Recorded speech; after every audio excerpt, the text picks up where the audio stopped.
Today we are going to discuss about Article 368 of Indian Constitution. Article 368 of Indian Constitution talks about the procedure for constitutional amendment. क्या कहता है ये कि constitution में amendment होगा कैसे, क्या है कॉन्स्टिट्यूशनल अमेंडमेंट, क्यों नेसेसरी है कॉन्स्टिट्यूशनल अमेंडमेंट और क्या इसका प्रोसीजर है, क्या इसके क्रिटिसिज्म्स हैं। इन्हीं सब टॉपिक्स को आज के वीडियो में हम समझेंगे। Hi guys, my name is Shravan Yadav and I welcome you all to this new video.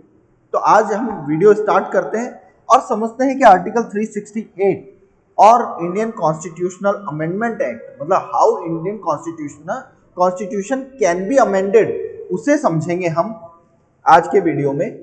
तो फर्स्ट ऑफ ऑल हम ये देखते हैं कि इंडियन कॉन्स्टिट्यूशन की जो प्रोसीजर है अमेंडमेंट की वो कहां से ली गई है।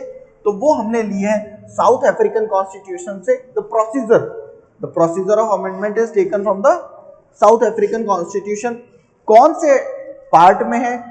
तो आर्टिकल 368 जो है पार्ट 20 ऑफ इंडियन कॉन्स्टिट्यूशन में है, जो कि हम क्या समझते हैं कि इंडियन कॉन्स्टिट्यूशन को अमेंड करना इजी भी नहीं है और डिफिकल्ट भी नहीं है। तो इसका क्या मतलब है कि Indian constitution is rigid at the same time it is flexible. इस चीज को हम अभी आगे समझेंगे कि कैसे इंडियन कॉन्स्टिट्यूशन फ्लेक्सिबल भी है और रिजिड भी है। फिर केशवानंद भारती केस के रूल्स के बारे में थोड़ा सा, उस रूल के बाद क्या हुआ, केशवानंद भारती केस के बाद basic structure of Indian constitution की एक डॉक्ट्रिन सामने आती है, जिसमें सुप्रीम कोर्ट कहता है कि आप basic structure of Indian constitution को अमेंड नहीं कर सकते अंडर आर्टिकल 368, उसके अलावा सब अमेंड कर सकते हैं। अच्छा, अब समझते हैं फ्लेक्सिबल और रिजिड का क्या है सीन। देखिए, फ्लेक्सिबल और रिजिड की जब हम बात करते हैं तो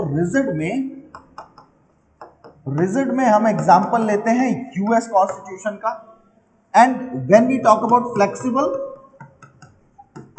तो हम बात करते हैं यूके के कॉन्स्टिट्यूशन का, यूनाइटेड किंगडम्स।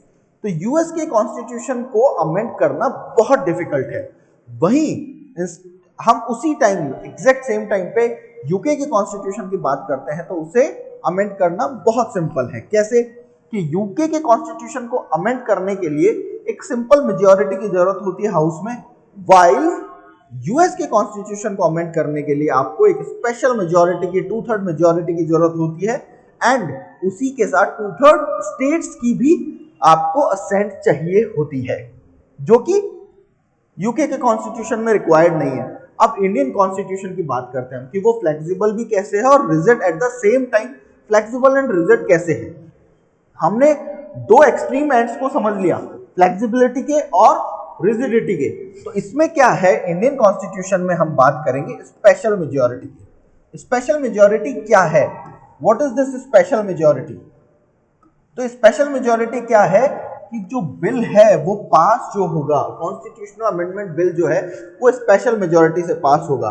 स्पेशल मेजॉरिटी मतलब 2/3 मेंबर्स प्रेजेंट एंड वोटिंग, जो प्रेजेंट है एंड वोट कर रहे हैं, तो वो नंबर 2/3 होना चाहिए, plus and one more condition और डज ऑल्सो सेटिस्फाइड। क्या वो दूसरी कंडीशन है कि जो टोटल मेंबरशिप है हाउस की उसका 50% + 1 भी होना चाहिए। सपोज एग्जांपल लेते हैं कि हाउस की मेंबरशिप है 100, ठीक है। तो फर्स्ट कंडीशन तो क्या देखी जाएगी कि present and voting, let suppose 90 people are present and voting, तो 90 लोगों में से 60 लोग अगर इसको कह देते हैं कि हाँ ये पास है, तो ये क्या हो गया, 60 पीपल प्रेजेंट एंड वोटिंग, तो ये पास है, ठीक है। बट उसके बाद एक और कंडीशन को देखा जाएगा कि क्या total membership that was 100, house की टोटल मेंबरशिप क्या थी 100, तो 100 का 50% एब्सोल्यूट मेजॉरिटी भी इसके पास है कि नहीं, है ना। 51 लोग, अब अगर 2/3 प्रेजेंट एंड वोटिंग का more than 50% of absolute total majority हो रहा है ना, तो कोई प्रॉब्लम ही नहीं है, तो वो इजीली अवेलेबल है। बट सपोज ये 90 पीपल प्रेजेंट वोटिंग की जगह 60 पीपल होते तो 2/3 तो इजीली हो जाता, बट 50% + 1 वाली कैटेगरी जो है, कंडीशन जो है वो फुलफिल नहीं होती। आई होप आपको समझ आ गया होगा स्पेशल मेजॉरिटी क्या है। तो स्पेशल मेजॉरिटी से इंडियन कॉन्स्टिट्यूशन में कॉन्स्टिट्यूशनल अमेंडमेंट बिल पास होता है।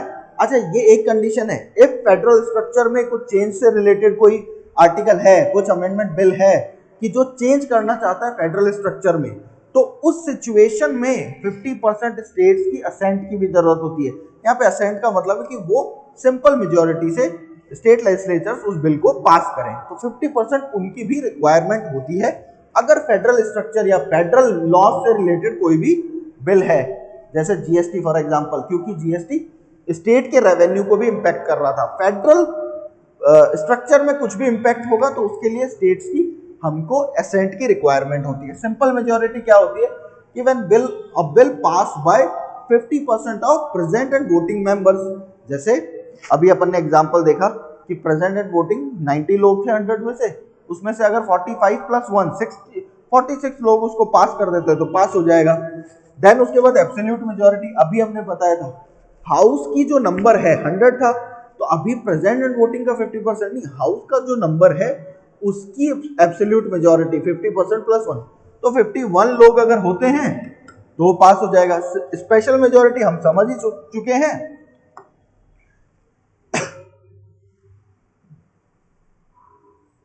उसके बाद हम बात करते हैं इफेक्टिव मेजोरिटी की, ठीक है। स्पेशल मेजोरिटी के बाद आता है इफेक्टिव मेजोरिटी। इफेक्टिव मेजोरिटी का मतलब क्या है? Bill said to be passed if it is supported by 50% of the strength of the house. This strength of the house is calculated by subtracting vacant position. Suppose जो 100 हमने total strength मानी, उसमें से 5 seats vacant है, वो fill ही नहीं हुई है ना। तो अब जो इफेक्टिव मेजोरिटी होगी वो 95 के 50% प्लस 1 होगी। आई होप आपको यहां तक समझ आ गया होगा। अब हम समझेंगे कि आर्टिकल 368 कैसे क्लासिफाइड है, उसमें कितने सब आर्टिकल्स हैं। एक तरह से आप समझिए कि आर्टिकल 368(2) जो है वो ओरिजिनल टेक्स्ट है, जो प्रोसीजर है अमेंडमेंट का, जो अभी हम आगे डिस्कस करेंगे, वो इसमें दिया गया है। 368(1) एंड 3 जो है, इनमें अमेंडमेंट्स हुए। 24th कॉन्स्टिट्यूशनल अमेंडमेंट एक्ट क्या हुआ कि फंडामेंटल राइट्स और डीपीएसपीज के बीच में एक टसल स्टार्ट हो गया कि डीपीएसपीज के इंप्लीमेंटेशन के लिए क्या हम फंडामेंटल राइट्स को अमेंड कर सकते हैं कि नहीं कर सकते। अब उसके लिए सुप्रीम कोर्ट ने ऑर्डर दिया गोलकनाथ केस में कि फंडामेंटल राइट्स जो है वो सैक्रोसेंट हैं, तो आप उनमें कोई चेंज नहीं कर सकते। तो उसके लिए 24th कॉन्स्टिट्यूशनल अमेंडमेंट एक्ट लाती है इंदिरा गांधी गवर्नमेंट, और वो कहते हैं कि फंडामेंटल राइट्स जो है उनको अमेंड किया जा सकता है, कॉन्स्टिट्यूशन के किसी भी पार्ट को अमेंड किया जा सकता है, फंडामेंटल राइट्स को अमेंड किया जा सकता है। डीपीएसपी जो है आर्टिकल डीपीएसपी 39B और C को इंप्लीमेंट करने के लिए, आर्टिकल 39B/C में जो डीपीएसपीज हैं 30, तो उनको आर्टिकल 19 और 14 के लिए उनको ये नहीं कहा जा सकता कि उन्हें अमेंड नहीं किया जा सकता, ठीक है। उनको क्वेश्चन नहीं किया जा सकता कोर्ट में। अगर कोई लॉ आता है जो आर्टिकल 14 और 19 में कुछ चेंजेस कर रहा है, मतलब फंडामेंटल राइट्स को अमेंड नहीं किया गया, उसमें कोई लॉ लाया गया है जो फंडामेंटल राइट्स को काइंड ऑफ वायलेट कर रहा है, ठीक है। जैसे एनक्रोचमेंट ऑफ प्रॉपर्टी का जो बिल आया था, तो फंडामेंटल राइट्स को वायलेट कर रहा था एक तरह से, है ना। सीलिंग लिमिट्स का जो लॉ लाया थे हम, वो फंडामेंटल राइट्स को वायलेट कर रहा था। उसी तरह से अगर fundamental rights under article 14 and 19 violate होते हैं ड्यू टू डीपीएसपी, तो वो किया जा सकता है।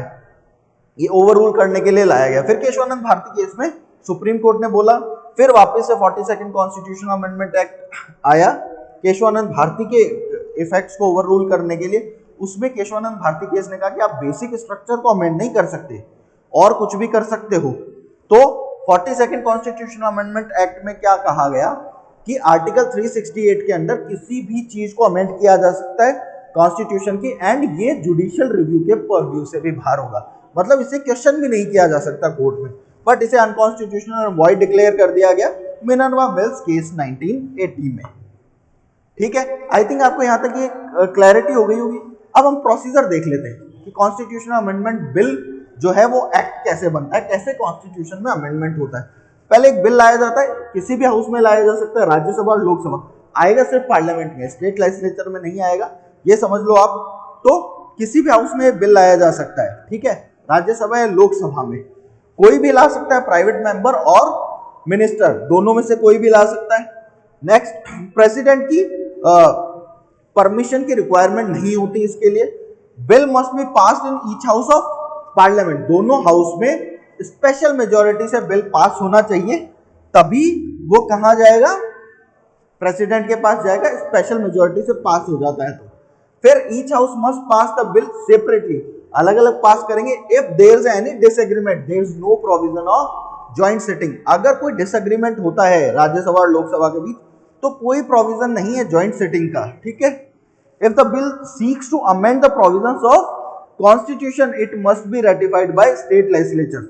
अच्छा, अगर आर्टिकल 368 के अंदर जो प्रोसीजर ऑफ अमेंडमेंट है उसको भी अमेंड करना है तो आपको स्टेट्स की असेंट की रिक्वायरमेंट पड़ेगी, 50% ऑफ स्टेट्स के असेंट की रिक्वायरमेंट पड़ेगी। The president must give his assent to the bill, he can not neither withdraw his assent और होल्ड हिज असेंट और he can not even return for sorry reconsideration, मतलब ना ही house को reconsideration के लिए भेज सकता है, ना ही अपना असेंट विड्रॉ कर सकता है, विदहोल्ड कर सकता है, तो उसे बिल को पास करना ही होगा, असेंट देनी होगी। After president's assent the bill becomes an act. तो आई होप आपको ये समझ आ गया होगा कैसे जो कॉन्स्टिट्यूशन है उसमें अमेंडमेंट होता है। इसके बाद हम देखते हैं कि क्रिटिसिज्म क्या है इस अमेंडमेंट प्रोसीजर का, कि an amendment can be invoked in parliament only. पहला तो क्योंकि स्टेट्स का भी उतना ही रोल है जितना सेंटर का है, बट अमेंडमेंट ऑब्वियसली पार्लियामेंट में ही किया जा सकता है। The procedure is very rigid if a private member, अगर कोई प्राइवेट मेंबर बिल इंट्रोड्यूस कर रहा है तो बहुत मुश्किल है उसका पास होना, बिकॉज गवर्नमेंट उसे पास नहीं होने देती। और गवर्नमेंट क्या है, मतलब जो मेजोरिटी पार्टी है वो रूल करती है इंडिया में, तो मेजोरिटी पार्टी की गवर्नमेंट होती है। Vesting of even the constituent powers in the parliament gives the ruling party a greater response probability to pass the amendment. क्योंकि क्यों ग्रेटर प्रोबेबिलिटी क्यों है, बिकॉज रूलिंग पार्टी के पास ज्यादा वोट्स हैं, वो इजीली अपने जो भी उनको अमेंडमेंट करना है वो इजीली कर पाएंगे अगर उनके पास एब्सोल्यूट मेजॉरिटी है तो। The consent of the state is limited, limited है कुछ प्रोविजंस के लिए, ठीक है। No time frame has been prescribed in the constitution for state to ratify और रिजेक्ट द बिल। इसमें कोई टाइम फ्रेम नहीं दिया हुआ कि आपको स्टेट्स को इतने टाइम में रिटर्न करना पड़ेगा, इतने टाइम में रेटिफाई करना पड़ेगा। ये कुछ क्रिटिसिज्म्स हैं। इसके बाद एक क्वेश्चन उठता है कि हमको कॉन्स्टिट्यूशन में अमेंडमेंट की जरूरत क्यों है। देखिए, कॉन्स्टिट्यूशन में अमेंडमेंट की जरूरत बहुत ज़्यादा है, उसकी रिक्वायरमेंट, उसकी क्या नेसेसिटी है, because due to changing times, due to changing requirements of the country. अब हमारा जो कॉन्स्टिट्यूशन बना 1950 में, जो कंप्लीट होके 26 जनवरी को हमने इंप्लीमेंट किया, उस टाइम रिपब्लिक डे वाली सिचुएशन क्या आज भी है?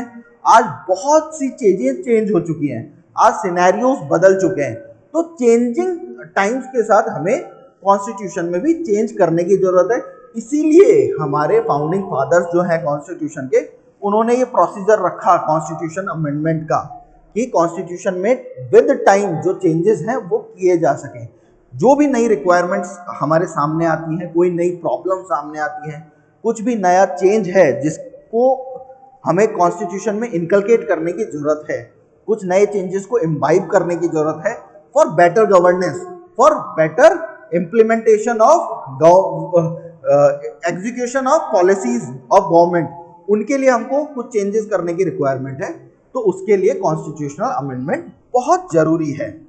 आई होप गाइज आपको ये समझ आया होगा कि कैसे कॉन्स्टिट्यूशन का अमेंडमेंट होता है और क्या ये प्रोसीजर है। मैंने बहुत प्रिसाइज वे में से कंप्लीट करने की कोशिश की है। तो अगर आपको पसंद आया है तो do like our video, do subscribe to our YouTube channel, और जितना लोगों के साथ आप शेयर कर सके उतना लोगों के साथ शेयर करें।